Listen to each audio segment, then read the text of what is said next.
Bismillahirrahmanirrahim. Assalamualaikum warahmatullahi wabarakatuh.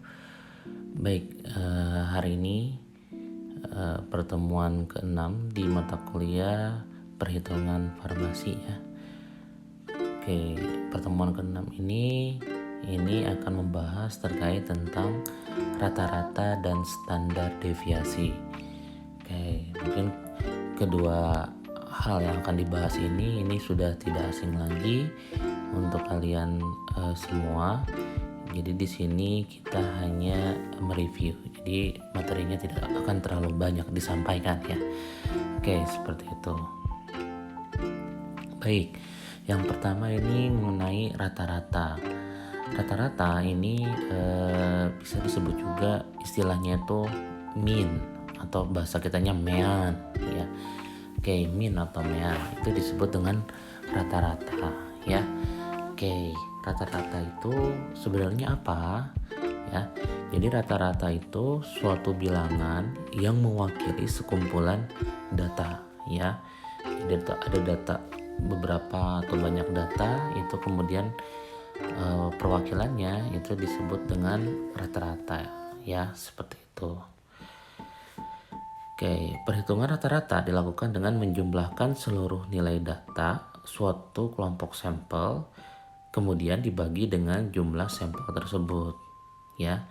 Jadi kalau misalnya datanya itu ada 10, jumlahkan 10 data tersebut, kemudian dibagi jumlah sampelnya. Jumlah sampelnya berapa? Ya, 10 ya. Oke, jadi jika suatu kelompok sampel acak dengan jumlah sampelnya N, katakanlah dari 10 itu N, maka bisa dihitung rata-rata dari sampel tersebut dengan rumus sebagai berikut. Nah, ini rumusnya ya, rata-rata dilambangkan dengan X bar ya, X yang ada tanda di bagian atasnya itu disebut dengan, ada garis di bagian atasnya ya, itu disebut dengan X bar. X bar sama dengan 1 per N, N-nya itu, N kecil itu jumlah datanya, dalam kurung X1 data yang pertama plus X2 data yang kedua plus bla bla bla bla sampai Xn, tergantung jumlah datanya ada berapa ya, seperti itu.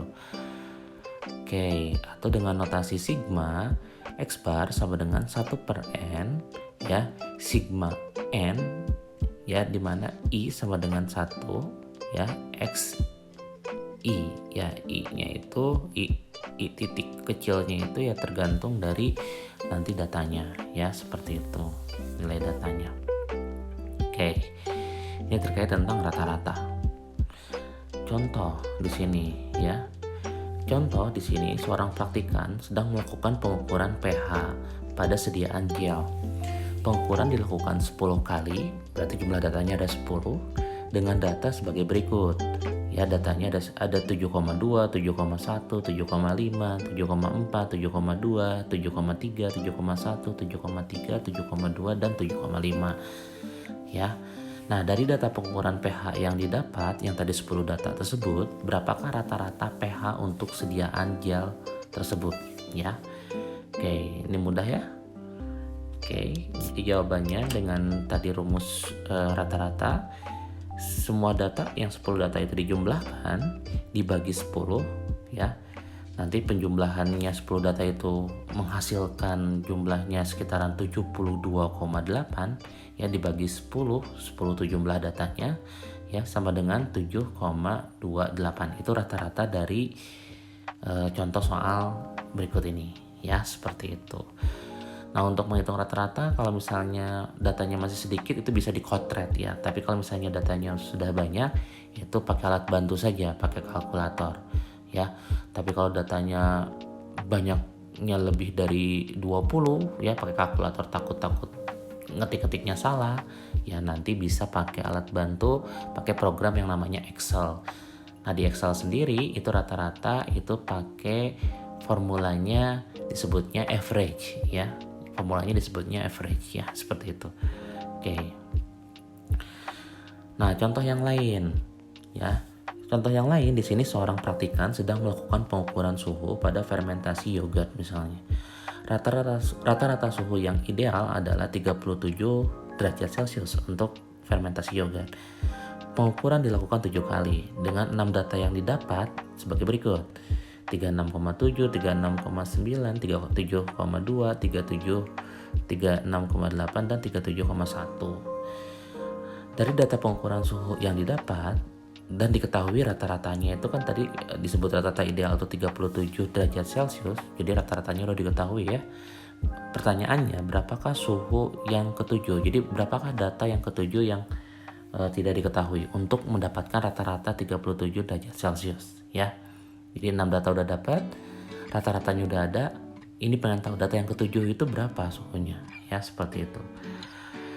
Oke, caranya seperti ini ya. Dia rata-ratanya 37 derajat Celcius, kemudian jumlah 6 datanya itu 367 plus sekian plus yang data ketujuh kita misalnya simbolkan dengan X ya, dibagi 7 ya, total datanya ada 7.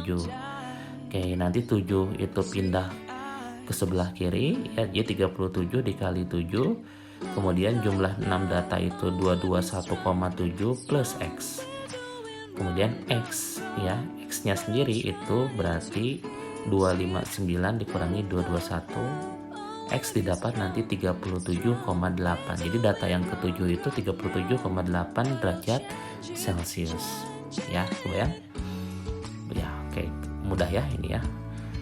Oke, itu terkait tentang rata-rata. Nah, berikutnya ini terkait tentang standar deviasi. Nah, standar deviasi sendiri ini dilambangkan biasanya dengan huruf S kecil atau dengan huruf SD ya, standar deviasi. Oke, standar deviasi ini sebuah nilai statistik yang dimanfaatkan untuk menentukan sebuah sebaran data dalam suatu sampel ya. Jadi dimanfaatkan untuk sebuah sebaran data dalam suatu sampel, serta seberapa dekat titik data individu ke mean atau rata-rata nilai sampelnya. Jadi ini untuk melihat simpangannya juga ya, standar deviasi itu. Oke, ya begitu. Jadi biasanya nanti penyajiannya disandingkan dengan rata-rata. Jadi rata-ratanya itu masih bagus dalam tanda kutip ya atau tidak, itu tergantung dari standar deviasi penyimpangannya. Oke. Nah, standar deviasi rumusnya ini agak jelimet ya. S kecil ya, kuadrat ya, ada kuadrat di sini, n sigma ni sama dengan 1 xi pangkat 2 dikurangi sigma ni sama dengan 1 x1 dipangkatin 2 per n dikurangin n min 1. Ya, ini ribet ya kalau misalnya kita mau cara manual itu, langkah-langkahnya itu cukup banyak, tidak sesimpel kita menghitung yang rata-rata ya, seperti itu. Oke, kita langsung ke contoh saja ya. Nah, contoh di sini yang tadi masih ke arah praktikan yang melakukan pengukuran pH, yang tadi yang ada 10 data ya. Datanya sama kayak tadi untuk pengukuran rata-rata. Pertanyaannya, dari data pengukuran pH yang didapat, berapa standar deviasi pH untuk sediaan gel tersebut? Tadi rata-rata udah dapat, sekarang ditanya standar deviasi. Nah, berhubung rumusnya jelimet, kita pakai alat bantu saja ya. Alat bantunya boleh kalkulator, tapi kalkulator juga itu langkah-langkahnya juga cukup panjang, jadi bisa kalian coba searching, saya tidak terangkan di sini. Tapi yang lebih mudah itu dengan menggunakan program Excel ya, itu lebih simpel. Oke, jadi nanti menghitungnya coba buka program Excelnya kalian ya, seperti itu. Nah, kalau sudah buka program Excel, datanya itu yang tadi 10 data itu dimasukkan ya, nanti didapat kayak begini. Misalnya itu ada 10 data, di kolom A saya tulis 1, 2, 3 sampai 10. Kemudian di kolom B itu nilai pH-nya ya, nilai pH-nya 7,2, 7,1 dan seterusnya sampai 10 data ya. Nah, di sini nanti ya di kolom B yang B12 itu kalian ketik sama dengan ya, formulanya untuk mengukur standar deviasi itu tulis aja sama dengan STDEV atau STDEV ya. Jadi sama dengan STDEV atau STDEV, nanti ada lambang kurung ya.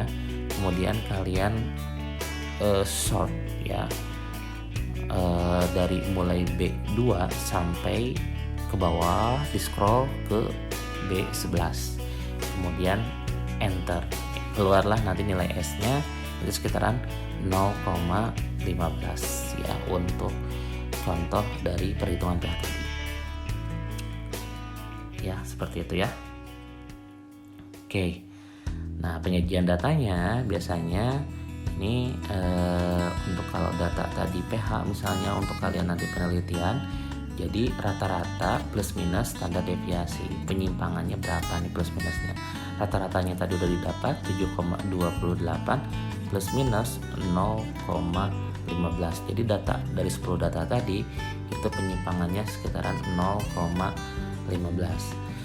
Nah ini datanya dalam penyajian datanya ya seperti ini. Oke. Mudah-mudahan bisa dipahami ya materi terkait tentang rata-rata dan standar deviasi. Nah kalau misalnya nanti kurang paham, itu bisa googling juga, banyak juga referensi terkait tentang rata-rata dan standar deviasi ya. Atau kalau kalian punya buku statistik juga ada ya, atau di YouTube juga ada yang lainnya ya, itu macam-macam. Tapi di sini saya menerangkannya cukup singkat ya, karena di farmasi sendiri itu tidak terlalu banyak variasi untuk rata-rata atau standar deviasi.